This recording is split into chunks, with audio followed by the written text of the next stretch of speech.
Uganda emu ku mawanga geesimisa mu nsi yonna olw'embeera y'obudde ey'enjawulo, enkuba etonnya obutasalako n'ettaka eriddako emmere awatali kakwakulizo konna.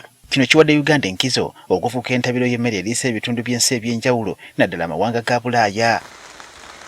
Ekyennaku nti obukakafu obwawanulwa ku alipoota eyavudde mu kubala abantu okw'omwaka 2024 bulaga nti ku buli bannayuganda 10 bw'olaba batambula bana ku bo omutima mpala gwe bali bukiika era nga bayagga kyakulya. Okuzuula ekireetedde bannayuganda okulumwa enjala ku ttaka eridde emmere ko n'embeera y'obudde ennungi tuwayizaamu n'abakugu mu by'emmere okutubulira wavudde omutawaana.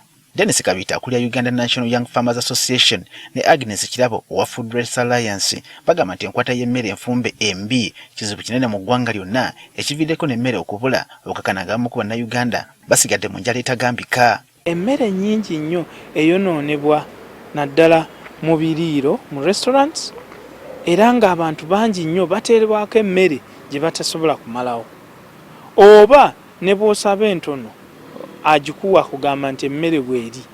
Otuuka ku mukolo ng'abantu 18 babagambye nti emmere eweddewo, naye ng'abagamba nti emmere eweddewo awo wayimiridde waliwo ebibaketi nga bijjuddemu ki emmere lw'abantu nga ggwe agenze n'otikka emmere kubanga ogirabye. Kaakati nno ggwe munnaffe naawe oli wa bulabe. Mbwayo n'ebitundu ebifuna amakungula amangi naye ate ntereka y'emmere embi negireetera okwonooneka okukakana ng'ebitundu ebikungudde ekitono abaayo bafudde enjala. Tuterese tutya emmere wabeerawo amakungula amangi oba emmere tugisuusizza tutya eve mu foomu oba mu ngeri gy'esobola okwonooneka amangu ebeere nti esobola okubeerawo ebbanga. Obutali butebenkevu mitundu ebimu naddala olw'enkaayana ku ttaka naye kyogeddwako ng'ekimu ku birobera abantu okweyambisa obulungi ettaka lyabwe okulimako olw'enjala lyamuwadde akatebe n'eryoka erumba abakoseddwa. Abalala badde balwana nga balwanira ttaka. Tosobola kubaza mmere ng'ate omanyi nti enkya toliiwo. Abalala nga n'obukugu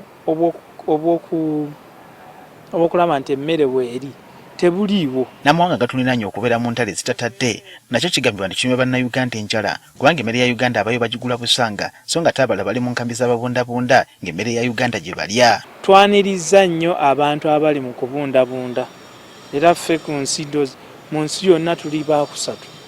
Ojja kulaba nti ba refugees wano e Uganda basukka ne mu kakadde kamu 20,000 so ojja kugenda okulaba nti abo bonna abo beetaaga emmere. Penya mivunde abavubuka bangi ebyokulima tebabisoosowaza kyokka ate nga bwe balina embavu kino ekiteeka Uganda mu katyabaga k'okulumwa enjala.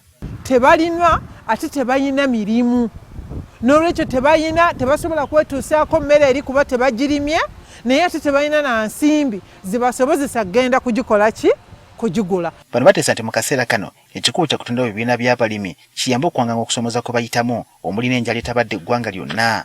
Twetaaga okwongera okulaba nti tugunjaawo ebibiina eby'obwegassi oba eby'abalimi oba ne ba producers kubanga trust eyo bw'eneebeerawo then n'emmere eno ejja kusobola okubeera nti nno ekuŋŋaanyizibwa. Okunoonyeza okwakolebwa ekitongole ky'ensi yonna ekikola ku nsonga z'ebyemmere Food and Agriculture Organization kiyite FAO kulaga nti kuli bantu 10 bosanga mu Africa 20 ku bo enjala ebali bukiika. Samuel Sebuliba agaffe ku Spark TV.